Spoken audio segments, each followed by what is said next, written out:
Magandang araw.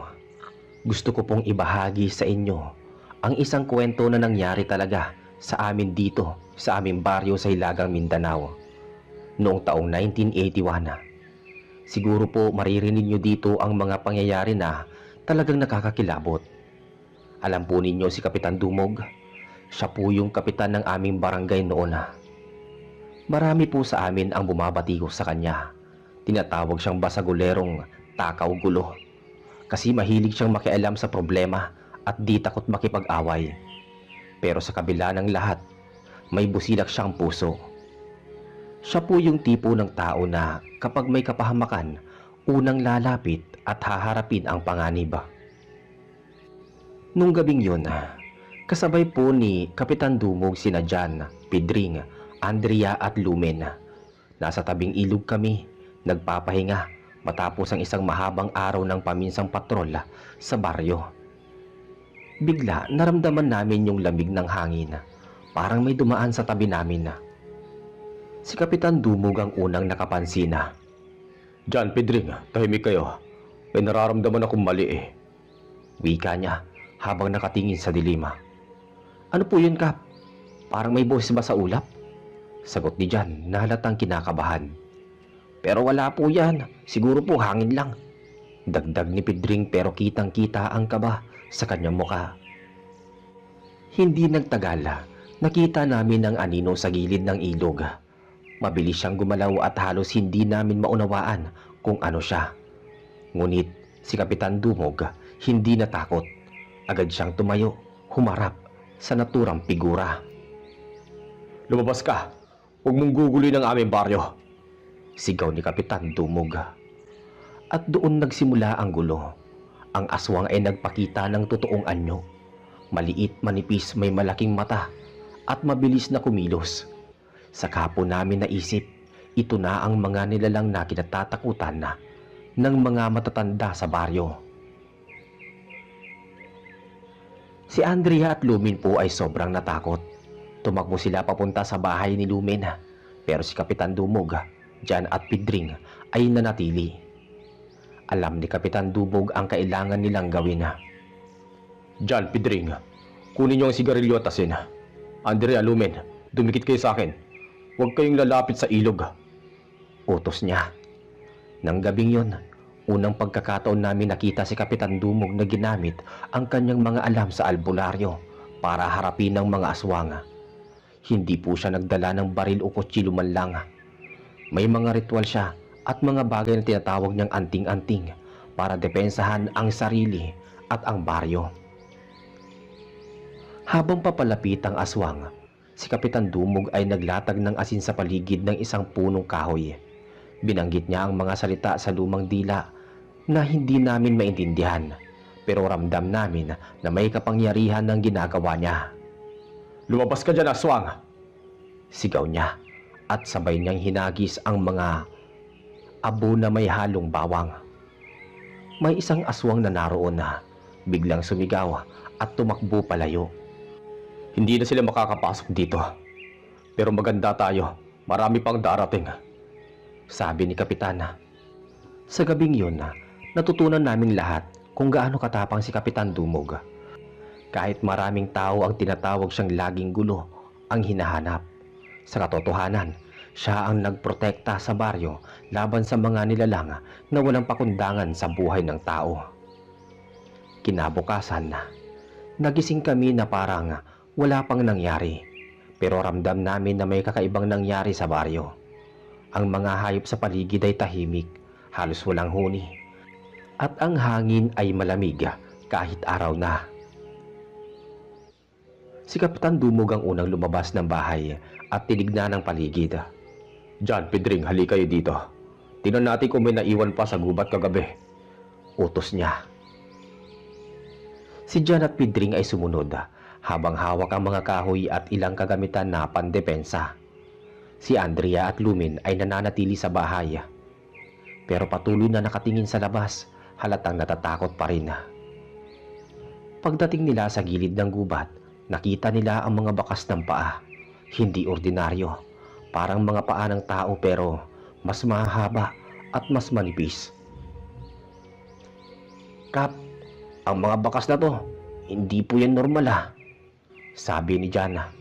Alam ko, ito yung mga bakas ng aswang. Siguraduhin natin na walang makakalusot sa baryo. Sagot ni Kapitan Dumog habang naglatag ng asin sa paligid ng mga bakas. Biglang may narinig naman silang pag-ungol mula sa malayo. Ang mga tinig ay parang halakhak pero may kasamang ungol. Nakakatakot. Nandiyan sila. Huwag kayong lalapit sa gitna ng gubat. Sigaw ni Kapitan Dumog. Dali-dali silang umatras papunta sa kalapit na kalsada habang binagmamasdan ang dilim ng kagubatan. Ang ilan sa mga anino ay dahan-dahang lumalabas. Tila nakatanaw sa kanila pero hindi pa nagtangka na lumapit. Si Kapitan Dumog ay mabilis na kumilos.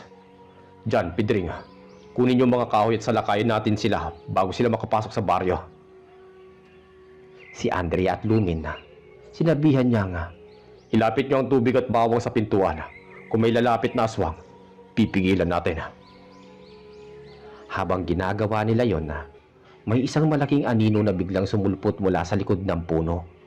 Malaki, matangkad, at mga mata ay kulay pula. Lumen, dumikit ka sa akin, sabi ni Andrea habang hinahawakan ng kamay ni Lumen. Kap, paano natin papatay ng mga ganoong kalaki? Tanong ni Jan na halatang kinakabahan. Hindi kailangang patayin kaagad. Depensa lang muna natin ang baryo. Kapag nasobrahan, gagamitin natin ang anting-anting. Sagot ni Kapitan Dumog. Hinagis niya ang asin sa hangin at may tunog na parang hiyaw ang tumama sa anino. Ang malaking nilalang ay umatras at sumunod pabalik sa kagubatan.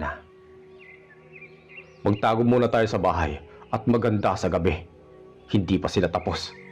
Siguraduhin natin na walang makakalusot sa baryo natin. Nang gabing iyon, nagulat kami nang marinig ang malalakas na huni at ungol sa paligid. Si Kapitan Dumog ay, kahit pagod na, ay nananatiling gising. Tinitiyak na ligtas ang lahat sa bahay. Jan, Pidring, bantayan niyo ang paligid. Andrea, Lumen, huwag kayong lalabas. Kung may kumatok, huwag bubuksan. At doon po nagsimula ang gabing puno ng takot sa aming baryo. Habang ang dilim ay unti-unting bumabalot sa lahat. Habang papasok ang gabi, ramdam namin ang bigat sa hangin.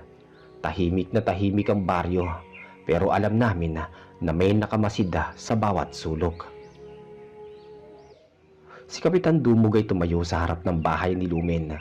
Sinisiguro na walang makakalapit. Jan, Pidring, abangan niyo ang kaliwa at kanan. Andrea, Lumen, ilagay ninyo ang bawang sa mga bintana at pinto. Huwag kayong lalapit sa labas. Utos niya. Si Jan at Pidring ay mabilis na naglatag ng kahoy at ilang pampatigil sa paligid. Ang mga mata nila ay nakatuon sa dilim, parang may inaabangan. Maya-maya biglang narinig nila nga may kaluskos mula sa likod sa may bandang baryo. Parang may gumagapang sa damuhan. Kap, nandyan na po sila, sabi ni Jan. Si Kapitan Dumog ay humarap sa direksyon ng tunog. Hawak ang kanyang maliit na anting-anting. Lumabas kayo. Hindi nyo dapat guluhin ang aming baryo. Sigaw niya. Mula sa dilim, 5 aswang ang unti-unting lumabas. May iba't ibang laki at anyo. Ang ilan ay tila tao pa sa simula, pero biglang nagbago. Mahaba ang kamay, matatalim ang kuko, at nagliliyab ang mga mata sa dilim. Si Pidring ay humigpit sa hawak na kahoy. Kap, paano tayo makakalaban sa ganyang dami? Tanong niya. Huwag kayong matakot. Sa bawat galaw nila, may paraan tayo para mapigilan sila. Sundin niyo ako. Sagot ni Kapitan Dumog. Agad niyang binuhos ang asin sa paligid at habang ginagawa iyon, naramdaman ng mga aswang ang hadlang. Ang ilan sa kanila ay umatras pero ang ilan ay sumugod, galit na galit. Si Andrea ay nagdala ng tubig na may bawang sa may pinto at sabay silang nagtulungan ni Lumen para ipakita sa mga aswang na hindi sila madaling mabiktima. Huwag kayong lalapit, may kapangyarihan ng barangay namin, sigaw ni Andrea Halatang nanginginig pero matapang sa kabila ng takot. Isa sa mga aswang ang nakalapit sa bakod. Si Kapitan Dumog ay agad na naglatag ng pamunas ng bawang at asina sa harap nito. Ang aswang ay napahiya, umatras at napalayo sa tabi ng kagubatan. John Pedring, tulungan niyo akong iligpit ang mga natirang aswang. Andrea Lumen, huwag kayong lalabas kahit anong mangyari. Habang abala sa pagpigil sa aswang, naramdaman nila na may mas malaking panganib na paparating mula sa malalim na kagubatan. Ang hangin ay tila nagbago, may kakaibang amoy at tunog. Si Kapitan Dumog ay tumingin sa direksyon ng kagubatan at inalalayan ang kanyang mga kasama. Handa na kayo. Hindi ito matatapos ng madaling gabi. Kung may lalapit, ipakita natin sa kanila kung sino ang nagbabantay sa baryo. Sabi ni Kapitan Dumog. At doon nagsimula ang mahabang gabing puno ng sigaw, ungol at tunog ng paglapag ng paa sa damuhan. Habang si Kapitan Dumog at ang kanyang mga kasama ay handang harapin ang bawat aswang na susubok lumapit sa baryo. Habang papalalim lalo ang gabi, naramdaman namin ang kakaibang lakas sa hangin. Ang mga aswang ay dahan-dahang lumalapit sa paligid ng baryo. Parang sinusubukan kung hanggang saan ang aming katapangan. Si Kapitan Dumog ay naglatag ng mas maraming asin sa paligid ng bahay ni Lumen at sa daanan patungo sa ilog. John Pedring, bantayan ninyo ang bawat sulok. Andrea Lumen, huwag kayong lalapit sa labas. Manatili kayo sa loob at ihanda ang tubig na may bawang. Maya-maya biglang may isang aswang na tumalon mula sa puno. Malaki, matangkad, at mukhang mas matanda kaysa sa iba. Si Kapitan Dumog ay agad na humarap sa kanya. Lumabas ka! Hindi mo pwedeng guluhin ang baryo naming to. Sigaw niya. Si Jana at Pedring ay mabilis na lumapit para suportahan si Kapitan Dumog.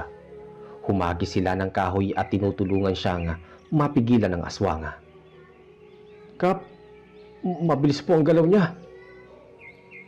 Huwag kang matakot. Sundin lang ang bawat galaw ko. Sagot ng kapitana. Si Andrea at Lumin ay patuloy na nagbabantay sa bahay. Si Andrea ay naglatag ng bawang sa bintana habang si Lumin ay patuloy na nag-aalaga ng apoy sa loob para hindi lumapit ang kadiliman. Isa pang aswang ang sumugod sa tabi ng bakod. Si Kapitan Dumog ay agad na naglatag ng asin sa hangin. Isinaboy niya ito. May tunog ng hiyaw at ungol mula sa aswang at bigla itong umatras. Maganda kayo. Mukhang marami pang darating. Sabi ng kapitana. Pagkalipas ng ilang minuto, mas marami pang anino ang lumalabas mula sa kagubatan. Ang ilan ay maliliit, mabilis at halos hindi mo makita sa dilim. Ang ilan naman ay mas malalaki at ang mga mata nila ay tila nagliliyab sa kadiliman. John Pedring, sundan niyo ako. Kailangan natin itaboy sila palabas ng baryo. Utos ni Kapitan Dumog. Habang abala sa labanan, naramdaman ni Andrea at Lumen na may isang masamang presensya na papalapit sa aming bahay. Ang hangin ay malamig at parang may umiihip sa mga bintana. Kap, narinig niyo ba yun? Tanong ni Andrea. Huwag kayong matakot. Huwag lalapit sa bintana. Gawin lang natin ang alam natin.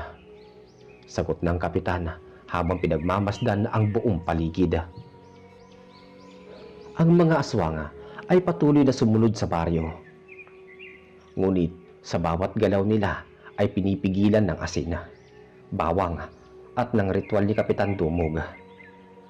Sa kabila ng pagod, nananatili siyang matatag kasama sina Jan at Pedring para protektahan ang baryo. Mula sa malayo, narinig ang ungol at sigaw ng mga aswang. Sabay-sabay ang kaluskos ng kanilang paglapag sa damuhan. Habang tumatagal ang gabi, mas lalo pang lumalakas ang kanilang galit. Si Kapitan Dumog ay tumingin sa amin ni na Andrea at Lumen. Huwag kayong lalapit sa labas ha, paulit-ulit kong sinasabi. Panatilihin ang ilaw at bawang sa may bintana. Kung may gagalaw sa pinto, huwag bubuksan. Nagsimula ang pinakamahabang gabi ng aming buhay, habang ang baryo ay unti-unting napalilibutan ng dilim at kasamaan ng mga aswang. Papunta na sa gitna ng gabi, naramdaman namin lalong dumarami ang mga aswang sa paligid ng baryo. Ang bawat paggalaw nila ay parang sinusukat ang tibay at tapang ng aming mga tao. Si Kapitan Dumog ay nakatayo sa harap ng bahay ni Lumen. Tinitiyak na protektado kami ni na Andrea at Lumen. John Pedring, bantayan niyo ang gilid at likod ng bahay. Andrea, yung utos ko sa inyo Nagpatuloy ang kaluskos sa paligid. Mula sa likod ng bahay, may isang nilalang ang dahan-dahang lumalapit sa amin. Ang mga mata nito ay nagliliyab at halata ang galit. Tulungan ninyo akong tabunan siya ng asin. Sabi ni Kapitan Dumog. Agad na kumilos sina John at Pedring. Hinagis ang asin sa direksyon ng isang nilalang. May tunog ng ungol at hiyaw mula sa aswang. At bigla itong umatras papunta sa gilid ng kagubatan. Kap, paano po natin sila haharapin ng sabay-sabay? Kung saan-saan sila sumusulpot eh. Sundin niyo ang bawat galaw ko. Yun palagi ang gawin ninyo. Huwag lalapit sa labas. Gamitin ang asin at bawang. Ako ang haharap sa kanila. Habang abala siya sa pagpipigil ng mga aswang, si Andrea at Lumen ay patuloy na nagbabantay sa loob pero alam nilang kailangan nilang manatiling matatag. Maya-maya pa, may isang malaki at mabilis na aswang ang tumalon mula sa likod ng puno. Halos maabot ang bintana. Si Kapitan Dumog ay agad na tumalon at hinagis ang asin sa hangin. Ang aswang ay napahiyaw at umatras.